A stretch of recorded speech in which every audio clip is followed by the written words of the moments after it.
റഹീസ് റഷീദ് കൂടിയുണ്ട്. റഹീസ് റഷീദ്, ദേവസ്വം ബോർഡ് 3 പേര് ചേരുന്നതാണ്. അതിൽ ഒരാൾക്ക് ഒരു വ്യത്യസ്ത അഭിപ്രായമുണ്ടോ? സന്തോഷ് കുമാറിന് റഹീസ് റഷീദ്.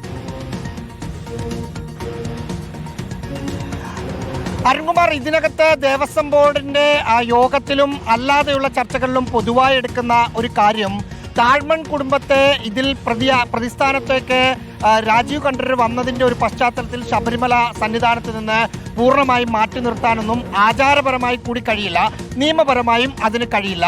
നിലവിലെ ഏറ്റവും നല്ല സൊല്യൂഷൻ എന്ന് പറയുന്നത് കണ്ഠർ രാജീവരെ അതിൽ നിന്ന് ഒഴിവാക്കുക എന്നതാണ്. അത്തരമൊരു തീരുമാനത്തിലേക്ക് ദേവസ്വം ബോർഡ് പോകുന്നത് മുൻകൂട്ടി കണ്ടാണ് അവർ, അതായത് ദേവസ്വം ബോർഡ് ഒഴിവാക്കുന്നതിന് പകരം എന്നെ സ്വയം ഒഴിവാക്കണം എന്ന് പറഞ്ഞൊരു കത്ത് കണ്ഠർ രാജീവർ കൊടുക്കുന്നത്.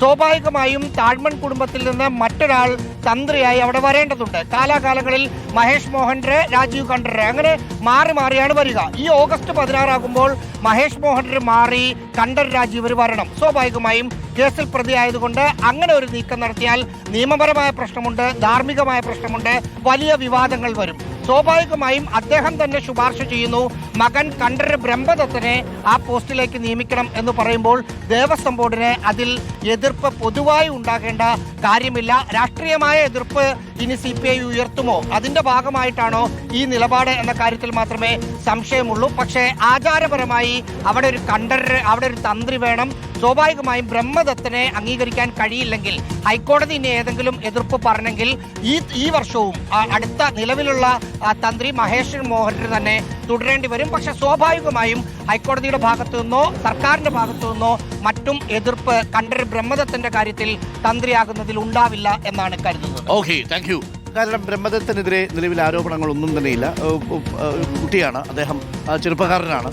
അപ്പോൾ രാജീവ് കണ്ഠരയ്ക്കെതിരെയാണ് പ്രധാനപ്പെട്ട ആരോപണങ്ങളൊക്കെ ഉയർന്നിരുന്നത്. അപ്പോൾ അത് ബ്രഹ്മദത്തിന് അത് ബാധകമല്ല എന്നുള്ളതാണ്.